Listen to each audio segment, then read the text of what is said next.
Good morning. இன்னைக்கு vlog வந்து காலையிலேருந்து எடுக்க ஸ்டார்ட் பண்ணியிருக்கேன். எப்பயும் வழக்கம் போல் பால் காய்ச்சிட்டு சிங்கில் சாமான் மிச்சம் இருந்துச்சு, அதையும் வாஷ் பண்ணி எடுத்து வச்சுட்டேன்.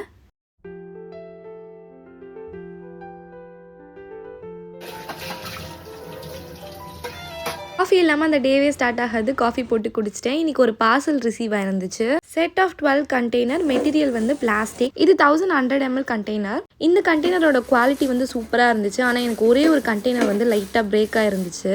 சைஸ் கண்டெய்னர் ரொம்ப நாளாக நான் வாங்கணும்னு நினச்சிட்டு இருந்தேன். இதில் நம்ம அரிசி பருப்பு இதெல்லாம் போட்டு வச்சுக்கலாம்.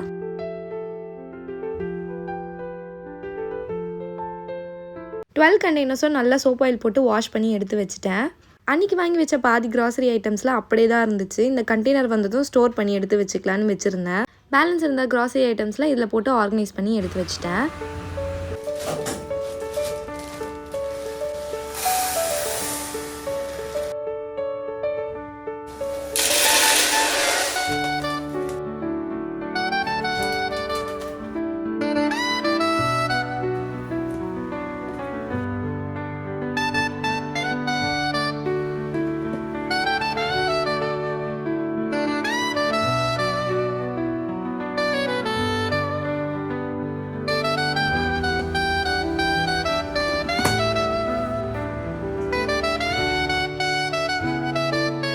பிளாக் ஸ்டீல் ஆர்கனைசர் ரேக் வந்து இந்த மாதிரி கண்டெய்னர்ஸ் வைக்கிறதுக்காகவே நான் ஆர்டர் பண்ணியிருந்தேன். இப்படி வைக்கும் போது நீட்டாக இருக்கும்.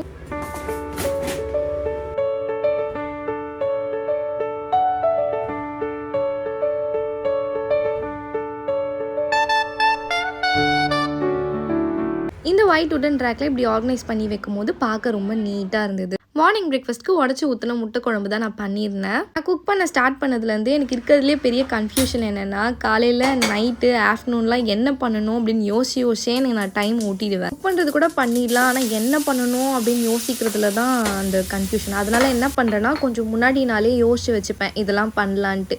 அதுக்கப்புறம் நெக்ஸ்ட் டே அதே நான் பண்ணிடுவேன்.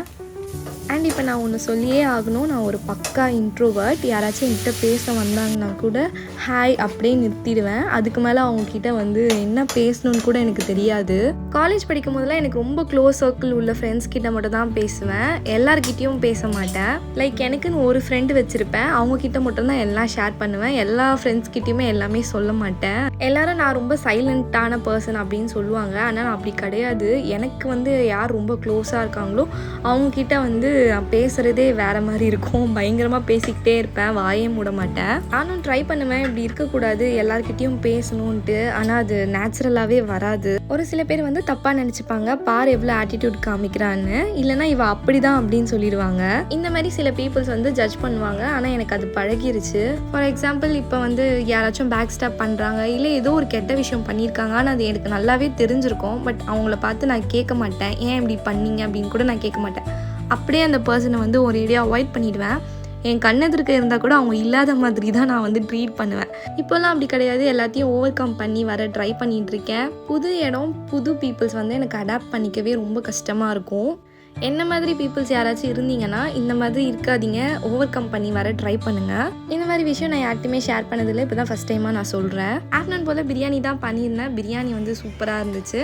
எல்லாத்தையும் டேஸ்ட் பண்ண கொடுத்துட்டு பிரியாணி மாதிரி இருக்கா அப்படின்னு கேட்டுட்டு இருந்தேன். எல்லாருமே சூப்பராக இருக்குது அப்படின்னு சொல்லியிருந்தாங்க.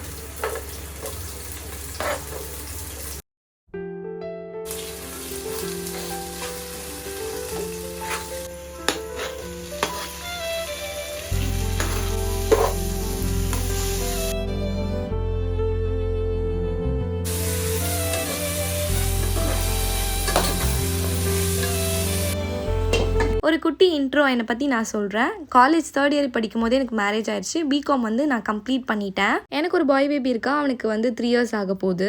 சீத்து பிறந்து 3 இயர்ஸ் கழிச்சு ஒரு கம்பெனியில் இன்டர்வியூக்கு போயிருந்தேன். அங்கே வந்து எக்ஸ்பீரியன்ஸ் இருக்கான்னு கேட்டிருந்தாங்க. அதுக்கப்புறம் ஏன் இவ்வளோ கேப் கழிச்சு வந்திருந்தீங்க, இந்த மாதிரி ரீசன்ஸ்னால எனக்கு ஒர்க் கிடைக்கல. அதுக்கப்புறம் நானும் ட்ரை பண்ணல, ஏன்னா எனக்கு சோஷியல் ஆன்சைட்டி இருக்குது. ரொம்ப நாளாகவே எனக்கு யூடியூப் பண்ணணும்னு ஆசை. ஆனால் அதுக்கேற்ற சுச்சுவேஷன் எனக்கு அமையல. இப்போ கரெக்டாக ஃபோன் கிடச்சிச்சு. அதுக்கேற்ற சுச்சுவேஷனும் எனக்கு அமைஞ்சிருச்சு. ஸோ அப்படியே நான் வீடியோ எடுக்கவும் ஸ்டார்ட் பண்ணிட்டேன். ஃபர்ஸ்ட் நான் இதை வீட்டில் சொல்லும்போது யாரும் அக்செப்ட் பண்ணல. கொஞ்சம் டவுட்டாகவே என்னை பார்த்தாங்க. அதுக்கப்புறம் நான் சொன்னேன், இதெல்லாம் பண்ண போகிறேன் அப்படின்னு சொல்லிட்டு அவங்களுக்கு தெளிவாக சொல்லி புரிய வச்சேன். இப்போ வீட்டில் ஃபுல் சப்போர்ட் கொடுக்குறாங்க.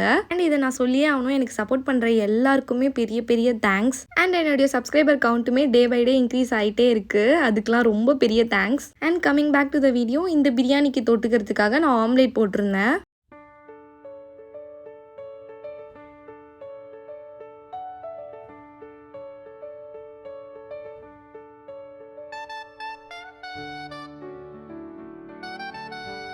ஈவினிங் போல் ஸ்வீட் சாப்பிடணும்னு கிரேவிங்காக இருந்துச்சு. அரேபியன் மேங்கோ புட்டிங் ட்ரை பண்ணியிருந்தேன். டேஸ்ட் வேறு லெவலில் இருந்துச்சு. அந்த டைமே எல்லாருமே காலி பண்ணிட்டாங்க. அவ்வளோதான், இப்போ நம்ம வீடியோ எண்டுக்கு வந்தாச்சு. சப்ஸ்கிரைப் பண்ணாதவங்க சப்ஸ்கிரைப் பண்ணிடுங்க. தேங்க்ஸ் ஃபார் வாட்சிங். பாய்.